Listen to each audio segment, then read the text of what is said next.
వారి అవిశ్వాసమును బట్టి ఆయన అనేకమైన అద్భుతములు చేయలేదు.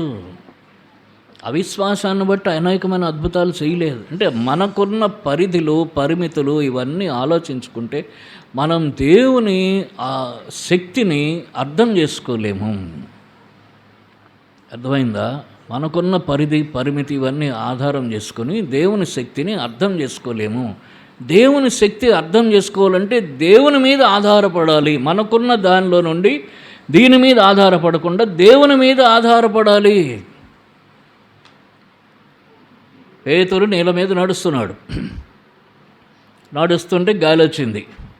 గాలిని చూసి చెప్పండి, మీరు గాలిని చూసి నెక్స్ట్ ఏముంది? మీలో చాలామంది బోధకులు ఉన్నారు. గాలిని చూచి పక్కన ఏ పదం ఉంది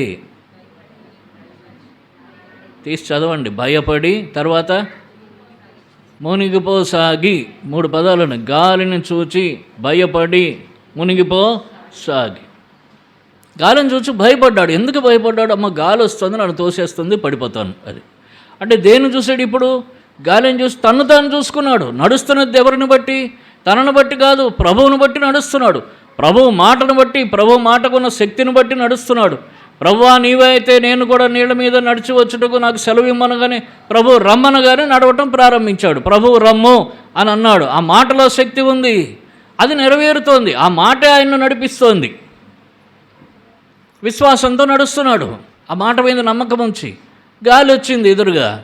గాలి అనేది ఏమిటిది? సాతాను తీసుకుని వచ్చింది పరిస్థితి. అది గాలి అనేది ఒక పరిస్థితి. ఆ పరిస్థితిని చూశాడు. చూడగానే అమ్మో నా వల్ల కాదు, పడిపోతా పడిపోతా పడిపోతా పడిపోతా అనుకుంటూ పడిపోయాడు. మనం నిచ్చెనెక్కుతున్నప్పుడు కనుక అలాగ అనుకున్నాం అనుకోండి. ఇప్పుడు నాలాంటి వాడికి భయం నిచ్చెనెక్కడానికి. ఎక్కుతూ పడిపోతా పడిపోతా పడిపోతా పడిపోతా అనుకుంటే ఆ కాళ్ళు వణికి వణికి వణికి వణికి దెబ్బను పడతాం. ఏదైనా అంతే, మనకు ధైర్యం ఉంటేనే ముందుకెళ్తాం, విశ్వాసం ఉంటేనే ముందుకు సాగుతాం. అప్పుడు ఈయనేమనుకున్నాడు పేతురు? గాలి వచ్చింది, ఇక పడిపోతా పడిపోతా అనుకున్నాడు, భయం వేసి. తన్ను తాను చూసుకున్నప్పుడు భయపడ్డాడు. అది తన పరిమాణం. యేసు ప్రభువును చూసినప్పుడు నడిచాడు. కాబట్టి యేసు ప్రభువును పరిమాణంగా తీసుకోవాలి. మనం మన సొంత పరిధులు కాదు, మన శక్తి సామర్థ్యాలు కాదు, మనం కలిగి ఉన్నది కాదు. అప్పుడు మాత్రమే దేవుడు మన జీవితంలో అద్భుతాలు చేస్తాడు. అందుకని అన్నాడు, వారు అవిశ్వాసమును బట్టి ఆయన అక్కడ అనేకమైన అద్భుతములు చేయలేదు.